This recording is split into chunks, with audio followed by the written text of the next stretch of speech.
The National Liquor Traders Council is calling on President Cyril Ramaphosa to immediately lift the ban on alcohol sales. It fears that a collapsing tavern sector could lead to massive job losses if normal trading doesn't return soon. This after President Cyril Ramaphosa announced an extension on the ban of alcohol sales. For more on this, we're joined now by the alcohol industry representative, Lucky Ntimane. Lucky, it's good to have you with us tonight on the Newsfeed Late Night. About a week ago, we got an acknowledgement from the presidency that they did receive your request for a sit-down with the president to discuss the alcohol ban. Have they come back to you? Good evening, Babam Julie, and good evening to Newzroom Afrika viewers. So we sent a letter again as a follow-up this morning to the president, and we did receive a response from the private secretary of the president to the effect that we should consult with the DTIC and that we should seek relief from that department. This is a response that we take exception to because we were very clear that we'd like to have a conversation with the president, precisely because we haven't gotten any help from other industries by the presidency, which we haven't had an opportunity to engage with. So we really would like to have a conversation with the president because we feel that the issue that we are facing as an alcohol industry, more specifically as liquor traders, requires the president's intervention. Do you think the president is ignoring the plight of alcohol traders in the country? I think he is. I think he's ignoring our plight because this is the president who seems to preach the message that he consult, with several sectors before he reaches a conclusion on a particular matter. But we feel that, he's obviously prioritizing religious leaders as well as traditional leaders, but never business. He has never had an opportunity to sit with us, and he has never given himself time to really engage with the liquor industry.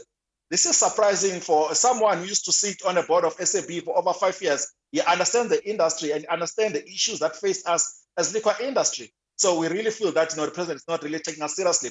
But we feel that, he's showing proper disdain on the liquor sector, as it were. His ignorance to talking to us points to a bigger narrative, that seeks to position liquor traders as nothing but an industry that must be shunned and ignored, especially as we all fight COVID-19. Now, you're saying the president has proven over and over again that his concern is political expediency over the livelihoods of the people. Explain that to me. Do you think the president is more concerned with how he looks politically than he is really fighting the pandemic? One would say the president has been really focused on fighting the pandemic more than anything else.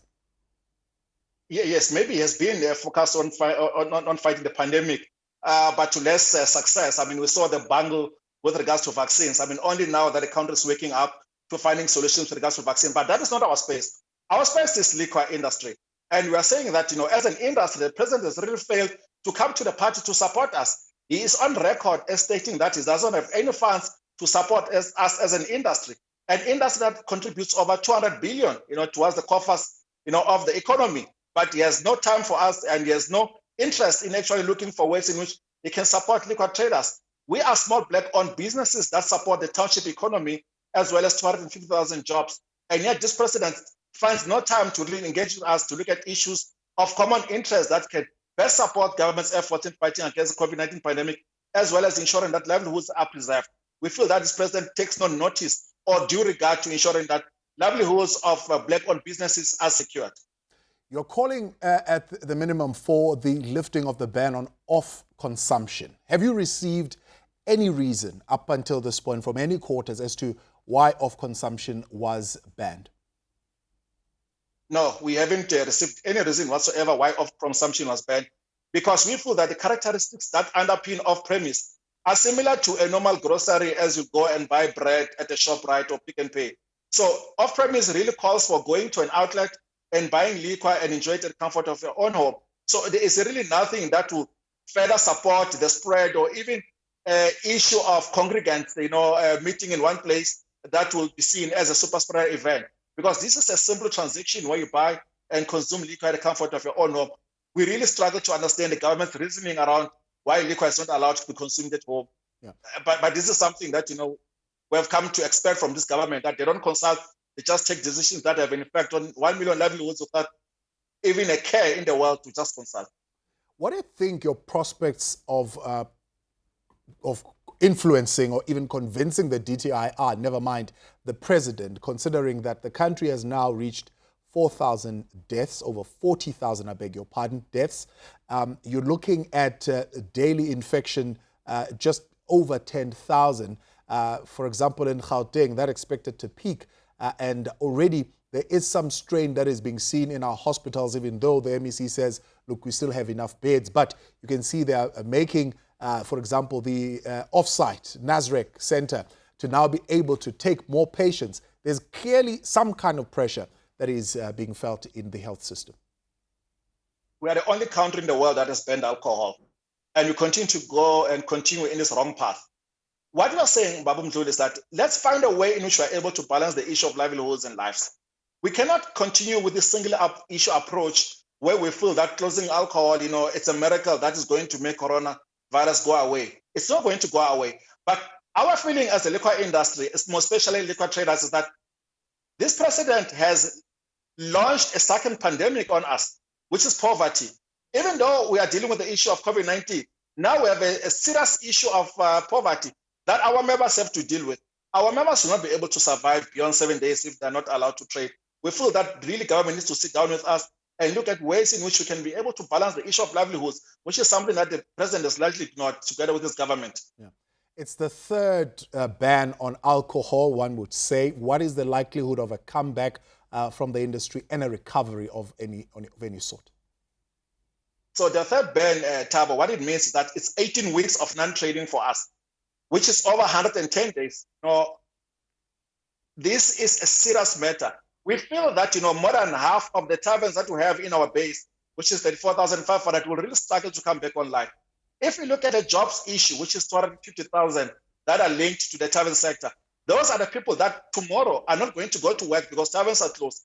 We feel that even if we're to be allowed to operate in the next 7 days, those people are not going to be easily absorbed, by the tavern sector because certain conditions need to exist. We need to be able to trade a few bit of months so that we're able to really run our businesses in a way that allows us to fully absorb 250,000 people. So as it stands, almost 100,000 jobs we can guarantee that will not be able to find their way back into the tavern sector in the next 3 months or so. So this is a dire situation, but this is a legacy that the president chose to have for us.